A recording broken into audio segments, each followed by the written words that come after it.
ప్రవక్త దైవజనుడు దేవుని చేతి పనిముట్టు అయినటువంటి యెషయా ప్రవక్త గారు ఏమండి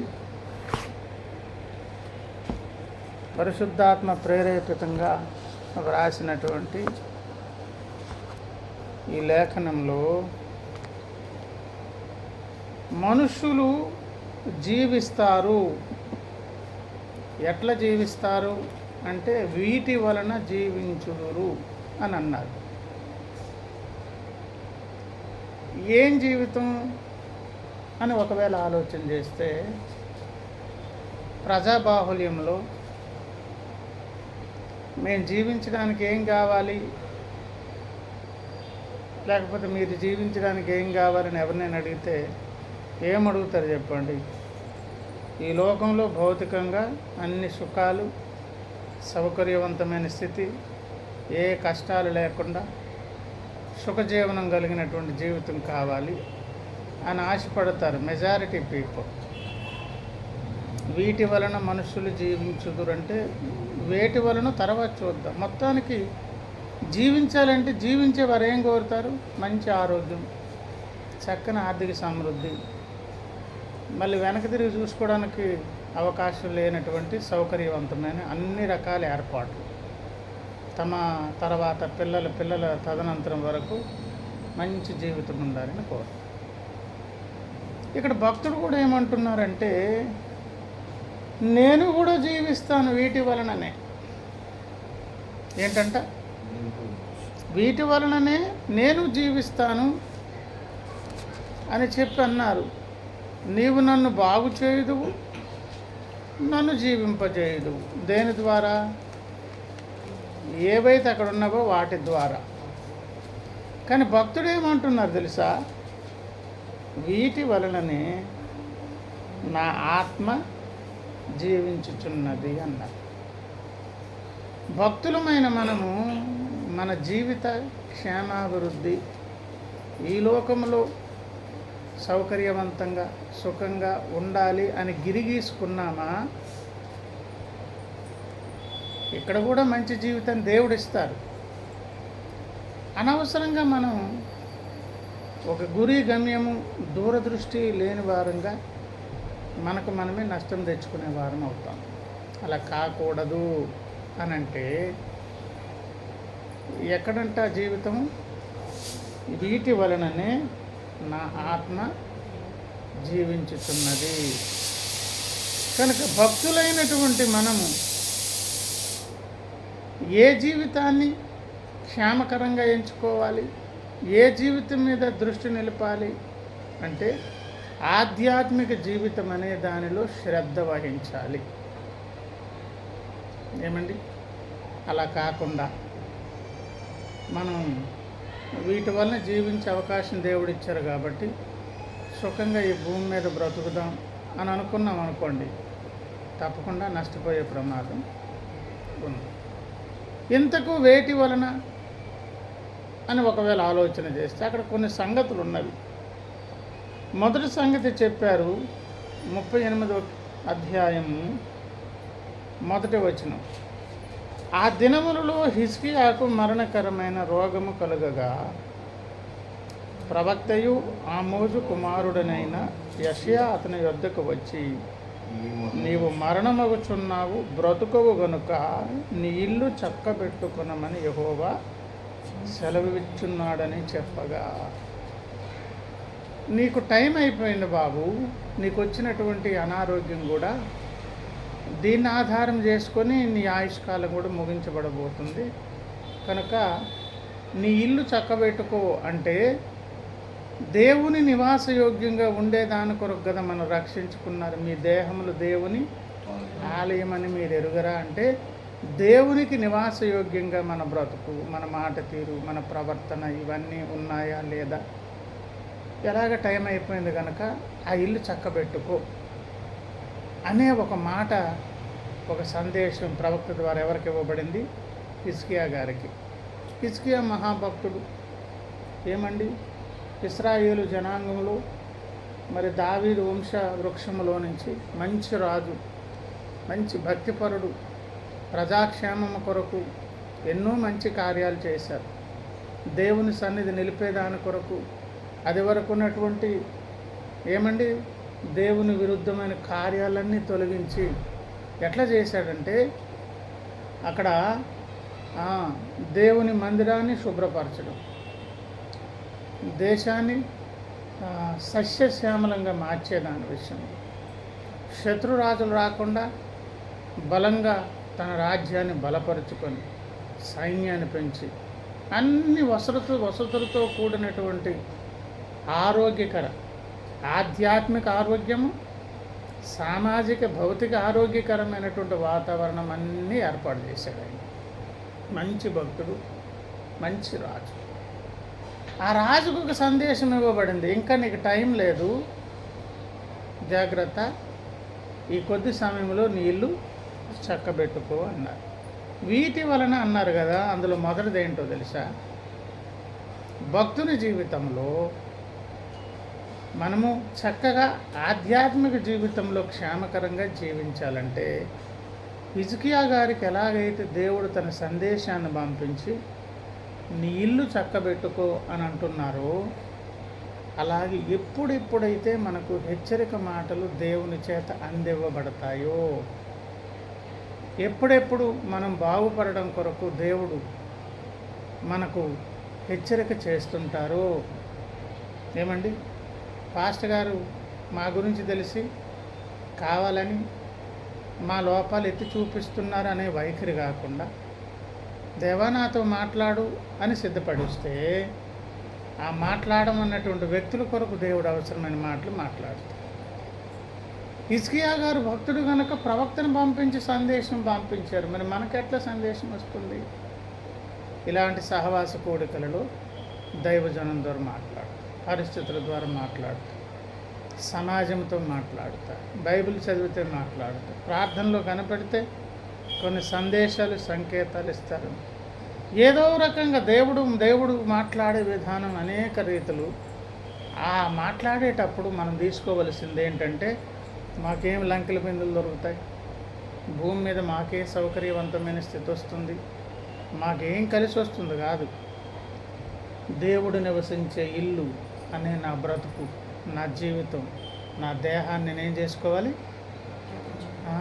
చక్కబరుచుకోవాలి. కనుక భక్తుడు బ్రతకాలి. వీటి వలన అందులో ఒకటేంటి? నిరంతరము దేవుని హెచ్చరిక అవసరం. దేవుని స్తోత్రం. హెచ్చరిక ఎప్పుడు దూరం అవుతుందో తప్పకుండా మనం దారి తప్పిపోతాం. ఏమండి, తల్లిదండ్రులు ఇంట్లో ఉంటారు, అక్కడే పిల్లలు పెరుగుతున్నారు కనుక అమ్మ నాన్నల ముందు, టీచర్స్ ముందు, చుట్టుపక్కల బంధువులు, సమాజం ముందు మేము బతుకుతున్నాం అని అనుకున్నప్పుడు యవన బిడ్డలు వారు కొన్ని తప్పుడు ఆలోచనలు వచ్చిన చేయరు. ఎందుకు? కళ్ళ ముందు ఎవరున్నారు? తల్లిదండ్రులు ఉన్నారు, పెద్దలు ఉన్నారు, అందరు ఉన్నారు. అలా కాకుండా వాళ్ళని ఎక్కడో తెలియని ప్రాంతాన్ని తీసుకెళ్ళి ఒక హాస్టల్లో పడేస్తాం. వారితో సహవాసం చేసేటటువంటి రకరకాల పిల్లలు తయారయ్యారు. అడిగేవారు లేరు. అప్పుడు ఎట్లుంటారు చెప్పండి? అప్పుడు వారికి హెచ్చరిక లేదు కనుక, గద్దించేవారు లేరు కనుక మరి పాడయ్యేదాని కొరకు అవకాశాలు. ఒక పిల్లోడు మంచోడైనా వానికి పదే పదే హెచ్చరించేటటువంటి పెద్దలు లేనప్పుడు దారి తప్పే అవకాశాలు ఎట్లుంటాయో, దేవుని ఇంటిలో దేవుని హెచ్చరిక దొరకకపోతే, దేవుని హెచ్చరిక కొరకు మనం ఎదురు చూడకపోతే మన జీవన విధానం తారుమారయ్యే పరిస్థితి వస్తుంది. రెండవ విషయం, ఆ మాట విన్న తర్వాత భక్తుడు ఒక పని చేశారు. ఏం పని చేశారు? 3వ వచనం లేకపోతే 2 నుంచి, అతడు తన ముఖమును గోడ తట్టు త్రిప్పుకొని, యెహోవా, యథార్థ హృదయుడునై సత్యముతో నీ సన్నిధిని నేనెట్లు నడుచుకొంటినో, నీ దృష్టికి అనుకూలముగా సమస్తమును నేనెట్లు జరిగించుతునో కృపతో జ్ఞాపకము చేసుకునమని హిజ్కియా కన్నీళ్లు విడుచుచు యెహోవాను ప్రార్థింపగా. హిజ్కియా గారి ప్రార్థనలు కన్నీళ్ళున్నవి, విజ్ఞాపన ఉన్నది, మొర్ర ఉన్నది.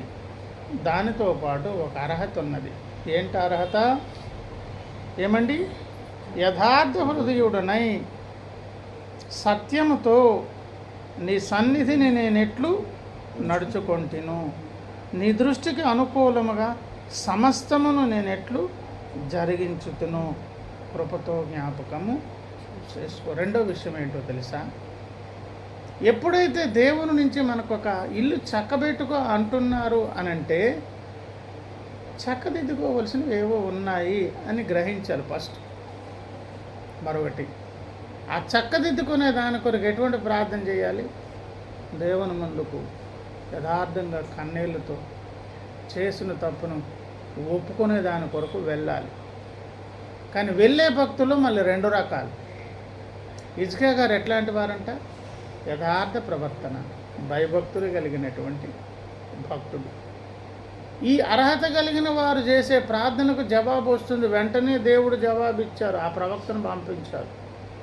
సరే, ఇంకో 15 సంవత్సరాల ఆయుష్కాలం నీకు ఇస్తాను అని దేవుడు వాగ్దానం చేసి నిన్ను బాగు చేస్తాను అని మాటిచ్చి ఆరోగ్యాన్ని ఇచ్చి ఇంకా 15 సంవత్సరాల ఆయుష్కాలాన్ని ఆయనకి పరిమాణాన్ని పెంచారు. ఒకవేళ మనకు హిజ్కియా గారికి ఉన్నంత అర్హత కలిగినటువంటి భక్తి జీవితం మనకు ఉండకపోవచ్చు. మనకున్నదా? అంత చక్కగా ఎట్లున్నాం మనం? అన్ని విషయాల్లో సమస్తమును నేను ఎట్లా జరిగించాననే మాట ఎలాగున్నా చెప్పండి. సమస్తం అంటే అటు ఆధ్యాత్మిక జీవితం కానీ, సామాజిక జీవితం కానీ, కుటుంబ వ్యవహారాలు కానీ, రాజకీయ వ్యవహారాలు, రాజ్య పరిపాలన, ప్రతీది కూడా ఎక్కడ కూడా రాజీ పడకుండా దేవుడు మెచ్చుకునేటట్లుగా ఆ అన్ని కార్యక్రమాలు వెలగబెట్టాడు ఆయన. అయినా కూడా ఇల్లు చక్కబెట్టుకో అని అంటున్నారంటే ఇంకా దేవుని దృష్టికి ఇంకేదో కొన్ని లోపాలు ఆ మహాభక్తునిలోనే ఉన్నది. మనమంత ఉన్నత శ్రేణికి చెందిన భక్తులు కాకపోయినా మరి అడుగడుగును పడిపోతున్న మనలో ఎన్నో లోపాలు కనిపిస్తాయి. కనుక అలాగ దేవుని సన్నిధికి మన లోపములు కనిపించేటప్పుడు ఫస్ట్ హెచ్చరిక పొందాలి. హెచ్చరిక పొందిన తర్వాత ఆయన కన్నీళ్ళతో ప్రార్థన చేశారు. ఆ ప్రార్థనను కూడా మనకి ఇక్కడ మరలా చెప్పుకొచ్చారు 14వ వచనములో. మంగళ కత్తి పెట్టవలెను, ఓదె కొరుకువలెను, నేను కిచకిచలాడి తిని, గువ్వవలె మూల్గి తిని, ఉన్నత స్థలములు తట్టు చూచి నా కన్నులు. ఆ ప్రార్థన కూడా ఎట్లున్నదో తెలుసా? ఉన్నతమైన స్థలములు దేవుని వైపు కన్నులెత్తి చూచి నిరీక్షించి ఎదురు చూచి మంగళకత్తి పిట్ట అదేమో కిచకిచమంటదంట. ఆ కిచకిచనే శబ్దం వినిపిస్తే ఓహో పక్షి అరుస్తుంది, ఓహో దాని స్వరం ఇలాగ ఉంటుంది అన్నమాట, ఇలాగ అరుస్తుందే ఈ పక్షి అని అనుకుంటాం. ఏం పక్షి అది? మంగళకత్తి పక్షి. అలాగే ఓదె కొరుకు అనేది ఒకటి ఉన్నది. అది కూడా కిచకిచమంటుంది. గువ్వ అయితే మాత్రం ఏం చేస్తుందంట? మూలుగుతుందంట. పక్షులు వాటి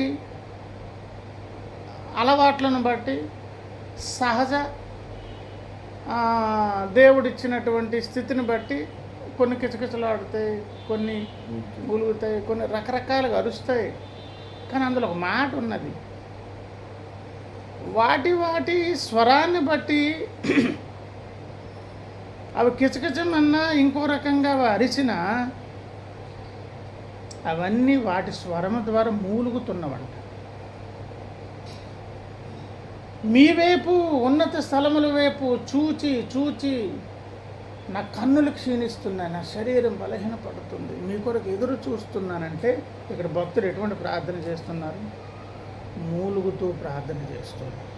ప్రభునందు ప్రియులారా, భక్తునికి దేవుడిచ్చిన గొప్ప బలమైన సాధనం, ఆయుధం, దైవశక్తిని భూమి మీదకు తెచ్చుకోవడం కొరకు దేవుడే మనకు అనుగ్రహించినటువంటి బలమైన సాధనం. మనకున్న సమస్య కొరకు ఎవరి వైపు దేని వైపు చూడకుండా ఆ మోకాలేసి దేవుని ముందుకు వెళ్ళి ఆ మూలుగు లేవు, ఆ కన్నీళ్ళు లేవు, దేవుని దగ్గరికి వెళ్ళి మొరపెట్టగలిగితే జరిగే అద్భుతం ఏంటో తెలుసా? అక్కడికి దేవుని శక్తి వస్తుంది. హిజ్కియా గారిని చూశారు, అవును నువ్వు యథార్థంగా ప్రవర్తించావు, అన్ని విషయాల్లో నమ్మకంగా ఉన్నావు, ఇంకా బ్రతకాలని ఉంది కదా, సరే ఆయుష్ ఇస్తానని అంటారు. మరి హిజ్కియాలాగా అంత మహాభక్తులు మనం కాదు కదా. మన మూలుగులు కూడా వినినప్పుడు దేవుడు దిగి వస్తారు. దిగువచ్చి ఏం చేస్తారో తెలుసా? ఏంటి కుమారుడా నీ అవసరం, ఏటి కుమార్తె నీకేం కావాలి అని అంటే ఏం కావాలని అడగాలి. వీటి వలన మనుషులు జీవించెదరు, వీటి వలన నేను కూడా జీవిస్తాను. ఎక్కడ జీవిస్తాను? భక్తులు ఎక్కడ జీవిస్తారంట? వీటి వలన నా ఆత్మ జీవిస్తాను. ఏం కావాలి కుమారుడు అంటే, నా ఆత్మీయ జీవితం నాకు ముఖ్యం, నా ఆధ్యాత్మిక జీవితం ముఖ్యం. దానికి ఆటంకంగా ఉన్న నా లోపాలు, నాకున్న కట్లు, నా సమస్యలు.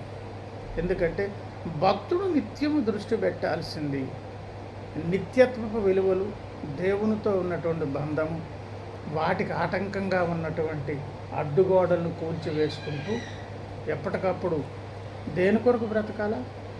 నేను ఆత్మలో బ్రతకాలి, అది ఆరిపోకూడదు. యెహోవా పెట్టిన దీపం ఆత్మ, అది ఒకనాడు దారి తప్పింది, విలువైన తన ప్రాణం పెట్టిన రక్షించుకున్నారు, తనకు నివాసయోగ్యంగా ఇల్లుగా నన్ను చేసుకున్నారు. ఆయనకు అనుకూల వాతావరణం నాలో లేకపోయినా, రక్షించుకున్న నా ఆత్మ చల్లారే పరిస్థితి వచ్చిన అమ్మమ్మమ్మో అది జీవించాలి. ఏం కావాలి కుమారుడా? ఇన్ని పొరపాట్లు జరిగాయి, ఇన్ని అవసరాలు ఉన్నాయి, దీని ద్వారా ఆత్మలో నేను జీవించాలి, రక్షణానందం పొందాలి, సంతోషించాలి అని ఆశ కలిగిన వారంగా ఆ ప్రార్థన చేయాలి. హిజ్కియా గారి దగ్గరికి దిగి వచ్చిన దేవుడే మన దగ్గరకు కూడా దిగి వస్తారు. దిగి వచ్చి ఒక పని చేస్తారు. దిగి వచ్చిన దేవుడు ఏం పని చేస్తారంట? అదే 38వ అధ్యాయము. ఏమండి? 38వ అధ్యాయము 14 మళ్ళీ చదువుతాను. ఉన్నత స్థలములు తట్టు చూచి చూచి నా కన్నులు క్షీణించెను అని నేనేమందును క్షమించాలి, నాకు శ్రమ కలిగను. యెహోవా నా కొరకు పూట పడి ఉండుము అని అడగాలంట. నాకు శ్రమ కలిగింది, నా కొరకు మీరేం చేయండి? పూట పడ్డం అంటే అర్థం ఏంటి? పూట పడ్డం అంటే ఏమండి? నాకు షూరిటీగా మారిపోండి, మీరు నాకు పూచీకర్తగా మారిపోండి, నన్ను ఒడ్డెక్కించే దాని కొరకు నా సమస్యలోనికి మీరు దిగిరండి. ప్రార్థన ద్వారా దేవుని శక్తి రావాలి. దేవుని శక్తి దిగి వస్తే ఆ సమస్యలోనికి ఎవరు రావాలి? దేవుడు రావాలి. దేవుడు దిగి వచ్చి ఎట్లా మారిపోవాలంట? నా కొరకు మీరు పూటపడి ఉండండి. పూటపడడం అనేది సామాన్యమైన విషయం కాదు. జ్ఞాని అయినటువంటి సొలొమోను గారు ఏమండి సామెతల గ్రంథం 11వ అధ్యాయంలో అన్నారు. సామెతల గ్రంథం 11వ అధ్యాయము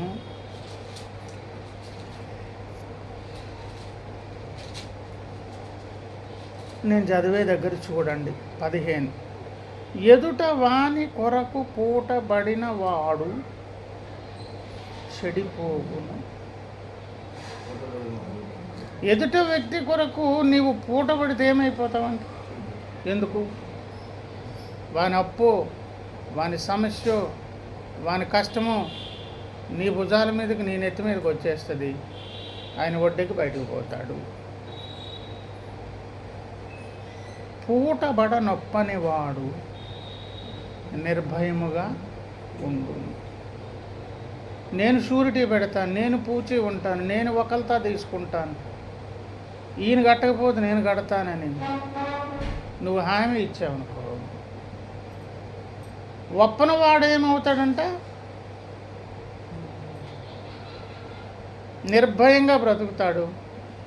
ఒప్పుకున్నోడికి ఇప్పుడు ఇల్లంతా ఒళ్ళంతా బతుకంతా ఏం చుట్టుకుంటాయి? భయాలు చుట్టుకోవాలి.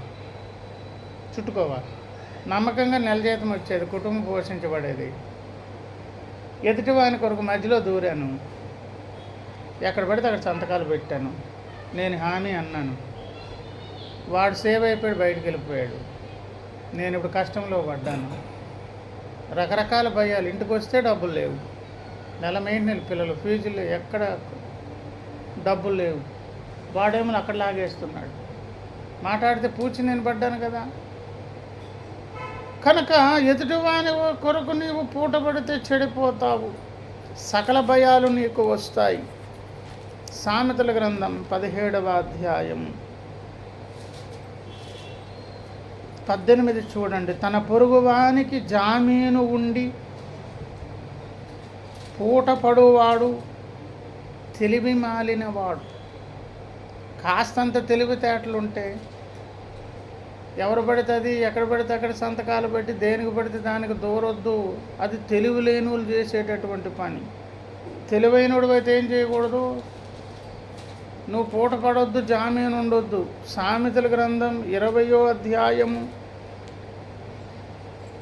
16 చదువుతాను. అన్యుని కొరకు అంటే అర్థం ఏంటి?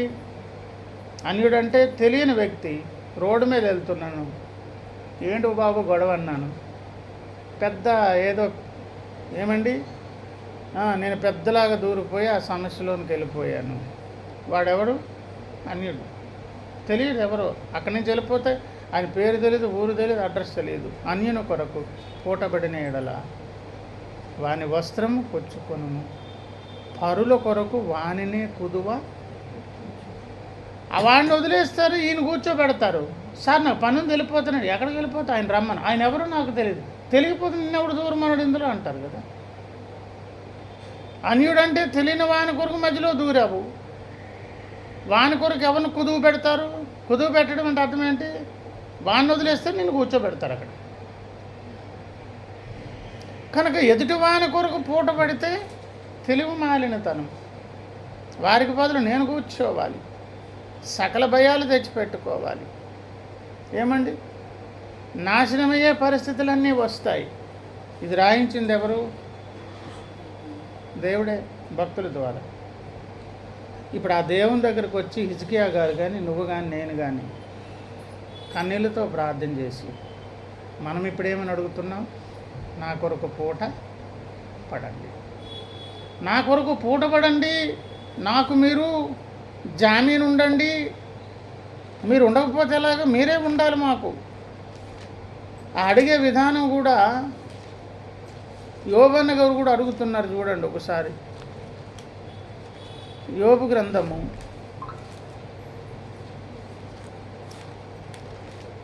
17వ అధ్యాయం దగ్గరకు ఒకసారి రండి. యోబన్న గారి గ్రంథం 17వ అధ్యాయం మొదటి నుంచి. నా ప్రాణము సమసిపోయెను, నా దినములు తీరెను, సమాధి నా నిమిత్తము సిద్ధమై ఉన్నది, ఎగతాళి చేయువారు నా యొద్ద చేరి ఉన్నారు, వారు పుట్టించు వివాదములు నా కన్నులకు ఎదురుగా ఉన్నది. అంటే వీళ్ళెవరు, ఏంటి పరిస్థితి అంటే కుటుంబం నాశనమైంది, ఆస్తిపాస్తులు పోయాయి మొత్తం, 10 మంది పిల్లలు చనిపోయారు, ఒళ్ళంతా రోగం, భార్య పిలిస్తే రావట్లేదు, పనోడు పిలిస్తే రావట్లేదు. సరే, ఎముకను హత్తుకొని ఉన్నటువంటి స్నేహితులు ఒక 3 ఉన్నారు. కనీసం వాళ్ళైనా ఆదుకుంటారు కదా అని చూస్తే 16వ అధ్యాయం 1వ వచనం. అందుకు యోబు ఇలా ప్రత్యుత్తరం ఇచ్చాను, ఇట్టి మాటలు అనేకములు నేను విని ఉన్నాను. అంటే గొప్ప గొప్ప సంగతులు ఏమి మాట్లాడు, నాకు తెలియదేట్రా బాబు మీరు చెప్పే సంగతులు. ఇలాంటివన్నీ నేను ఆల్రెడీ నేర్చుకుని తెలిసినవే కదా. మీరందరూ బాధకే కర్తలు కానీ ఆదరణకు కర్తలు కాదు. అంటే స్నేహితులు కష్టంలో బాధలు ఉన్నప్పుడు ఆదరించాలి. కాకుల్లాగా వచ్చి పొడుస్తున్నారు. ఈ గాలి మాటలు ముగిసిపోయినా నీకేమి బాధ కలుగుడు చేత నాకు ఉత్తరం ఇచ్చుచున్నావు? నా స్థితిలో నీ ఉండిన ఎడల నేనును మీ వలె మాట్లాడవచ్చును కానీ నేను మీ మీద మాటలు నేను అలా మాట్లాడను, నేను ఆదరిస్తాను. అయ్యో నీకెంత శ్రమ వచ్చిందా అని నేను మిమ్మల్ని ధైర్యపరుస్తాను, ఆదరిస్తాను. కానీ మీరు ఎట్లున్నారు? కాకుల్లా, నాకున్న గాయాలతో పాటు కాకుల్లా పొడుచుకు తింటున్నారు. స్నేహితులు ఎండిన వాగుల్లా మారిపోయారు. భార్య మాట అనట్లేదు, పనోడు పిలిస్తే రావట్లేదు, శరీరం ఆరోగ్యం లేదు, 10 మంది పిల్లలు చనిపోయారు. ఒక వెలిగినటువంటి మహారాజు లాంటి ఒక భక్తుడు దేవుని చేత సాక్ష్యం పొందాడు. యోబు భక్తుడు అనబడినటువంటి నా దాసుడు నీతిమంతుడు యథార్థవర్తనుడు యెహోవా యందు భయభక్తులు కలిగి చెడుతనం అసహించుకున్నటువంటి వాడు. ఈ ఊజు దేశంలో అటువంటి భక్తుడే లేడని సాతాను ముందు దేవుడే సాక్ష్యం ఇచ్చినటువంటి మహాభక్తుడు. ఇప్పుడు పరిస్థితి ఎట్లా మారిపోయింది? సమాధికి పోవడం తప్ప ఇంకొక దిక్కు లేదు. అన్ని డోర్స్ అన్ని వేసు కూడా మూసేశారు. ఏం చేయను ప్రభువా, నాకు ఇప్పుడు నేను మొడ్డెక్కాలంటే, బయటపడాలంటే ఒక పని చేయండి. మీరు ఏం చేయండి? 3వ వచనం, ఏర్పాటు చేయము దయచేసి నా నిమిత్తము నీ అంతట నీవే పూటపడుము. ఏర్పాటు చేయుము దయచేసి నా నిమిత్తము నీ అంతటి నీవే పూటపడుము అని తర్వాత అన్నారు. మరి ఎవడు నా నిమిత్తము పూటపడును? దేవుడు తప్ప మనకి ఇంకొక దిక్కు లేదు. పూటపడమని యోబును పిలుస్తున్నారు, దావీదు గారు పిలుస్తున్నారు. 119వ కీర్తనలో దావీదు గారు పిలిచారు, ఇక్కడేమో యోబు గారు పిలిచారు, అక్కడ హిజ్కియా గారు పిలుస్తున్నారు. ఇక్కడ నీవు నేను వచ్చి మన సమస్య ఆయనకు చెప్పుకొని మనం కూడా ఏమంటున్నాం? మా కొరకు పూటపడండి, మమ్మల్ని ఒడ్డెక్కించండి, మా సమస్యలోనికి మీరు రండి. అలాగా ఆయన వస్తే కానీ మన సమస్య తీరనటువంటి పరిస్థితి. ప్రభునందు ప్రియులారా, పూట పడితే నష్టం ఏంటని చెప్పారు దేవుడు. తెలివి లేని పనులు తెలివి మాలిన వాడుగా మారిపోతాడు వాడు అన్నారు.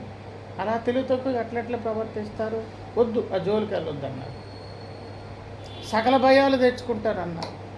వానికి బదులు నువ్వు కుదువు పెట్టబడతావని అన్నారు.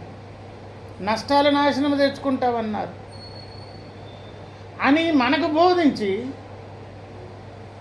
మనకు పూట పడడానికి ఎవరు ఇష్టపడ్డారు? యేసయ్య.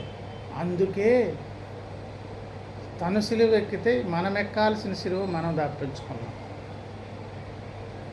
రక్షణ దినము నాడు మన కొరకు ప్రాతినిధ్యం మరణం ఆయన పొంది మనలు తప్పించి మన కొరకు ఆయన పూటపడి రక్షించిన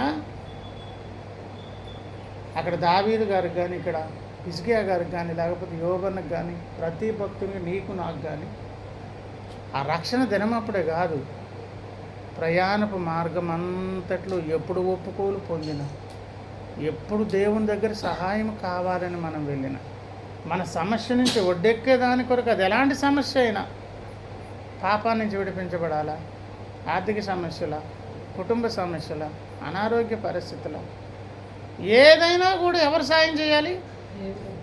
చేయాలంటే ఏం చేయాలో తెలుసా? ఆయన పూట పడాలి, మనలో ఒడ్డెక్కించాలి.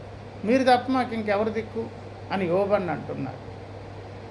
కనుక ప్రియులారా, పూట పడొద్దని చెప్పిన దేవుడు పూట పడుతూ ఉండగా పైనున్న దేవదూతలు తొంగిలా చూస్తున్నారు. ఇలా చూస్తూ ఉంటే మనం ఎలాగున్నాం చెప్పనా? మనం పూట పడమని జామీన్ తీసుకోమనంటే మన కొరకు ఆయన వచ్చి మన సమస్య పరిష్కరిస్తే మనం ఒడ్డెక్కుతున్నాం. ఒడ్డెక్కి ఇది స్థలం దాటిన తర్వాత యథా రాజా తదా ప్రజ, మన బ్రతుకులు మళ్ళీ ఎలాగ మొదలైపోతున్నాయి?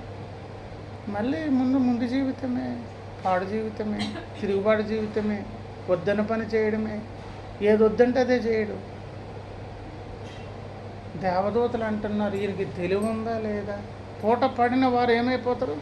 తెలివి మాలినవారు, నష్టపోయేవారు, కుదువు పెట్టబడినవారు, సకల భయాలు కష్టాలు తెచ్చుకున్నవారు. ఆ మానవ లోకానికి వెళ్ళి ఆ కష్టాలేంటి ఆయనకి? పూనాలు ఏమైనా మంచోళ్ళు అంటే ఆరాధన స్థలంలోని అవసరానికి ఆదివారం వస్తారు, సమస్య తీర్చుకుంటారు. సోమవారం నుంచి ఆదివారం కొరకు మరలా ఎలా తిరుగుతారు? వాళ్ళకు నచ్చినట్లు అలా తిరుగుతారు. దేవుడు కనికరించి మనల్ని ఒడ్డెక్కించాలంటే ఏం చేయాలి? తన పరిశుద్ధ రక్తం క్రొమ్మరించి నిన్ను నన్ను గడిగి పవిత్రపరచాలి. మన సమస్యల నుంచి ఒడ్డెక్కించాలంటే ఆయన ఎంత కష్టపడాలి, ఎంత వ్యయ ప్రయాసలకు ఆయన వెళ్ళాలి. అంత ప్రయాసపడి సహాయం చేస్తే మళ్ళీ మనం ఎట్లా తిరుగుతున్నాం? మనకు నచ్చినట్టు, మనకి ఇష్టం వచ్చినట్టు. దుష్టుడు ఎటు నడిపిస్తాడు తిరిగేస్తూ ఉండగా పైనుండి వాళ్ళు చూసి ఏంటి ఈయనేంటి, వాళ్ళని ప్రేమించడం ఏంటి, వాళ్ళ బతుకులు చూడండి ఎలాగున్నావో, ఇట్లున్నారేంటి అట్లున్నారేంటి. ఏమండి, దేవుడే ఒకవేళ మోసపోయాడు అన్నట్లుగా ఎవరు చూస్తున్నారు?